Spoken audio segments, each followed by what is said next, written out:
Hello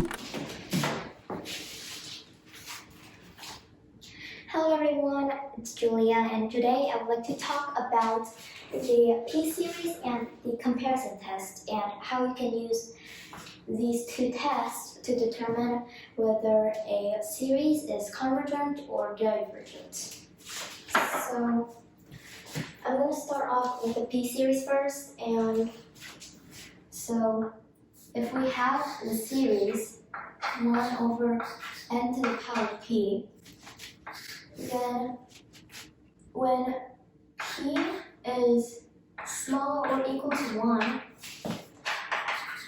then the series diverges. And when p is bigger than 1, then the series converges. So like for example, if we have the series 1 over n, which is the harmonic series, and you can find out that this series is divergent using a different technique, but we can also find out that this series is divergent using the p-series. And so the exponent here is 1, and so p is equal to 1, which is smaller or equal to 1, right?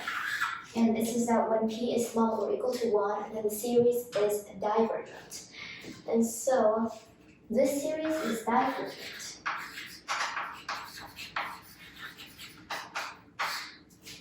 Now, if we have the series 1 over n to the power of 4, then p would be equal to 4, which is bigger than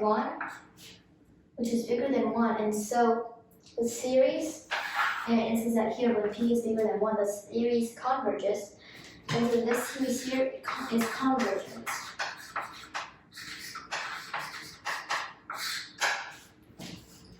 So now I explained to you guys how you can determine whether a series is convergent or divergent using the p-series. So now I'm going to move on to the comparison test. Now so for the first one, okay, well, if we suppose that the series a sub n and the series a b sub n are series with positive terms, and so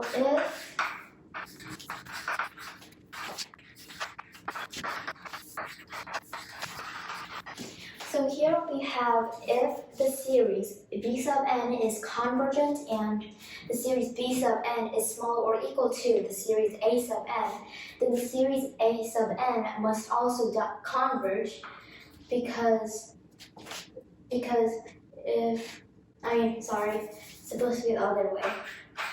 If the series b sub n is bigger than the series a sub n. And this is because if the value of this series is finite, then the smaller value of finite will always be a finite value.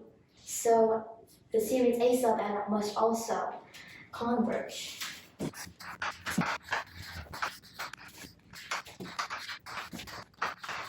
So now here I wrote if the series b sub n is divergent and the series b sub n is smaller or equal to the series a sub n, then the series a sub n must also diverge. And this is because since this is infinite, this has an infinite value in the series, then any value bigger than infinite would be infinite. So that's why the series a sub n would also diverge. So now I would like to do an example for the comparison test. And it actually kind of involves the p-series too. So if we have the series, if we have a series 1 over n to the power of 3, no, that's a 2, 2, not n, 1 over n to the power of 2 plus 1, then we would set this series equal to a sub n, and so b sub n would be 1 over n squared. And these two are really alike and close. So n squared plus 1 is obviously bigger than just n squared, right? And so if we turn these two into fractions, it would be the other way around. This fraction would be bigger than this fraction. And so that would mean that a sub n is smaller or equal to b sub n. And so, according to the comparison test, when the a sub n is smaller than b sub n, okay, well, sorry, I forgot to mention that the b sub n, the series, is convergent because using the p series, here the exponent is 2, so p would be equal to 2, which is bigger than 1.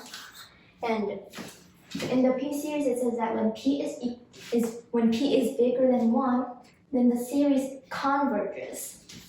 And so 1 over n to the power of 2 converges, and anything smaller than a finite number is also a finite number.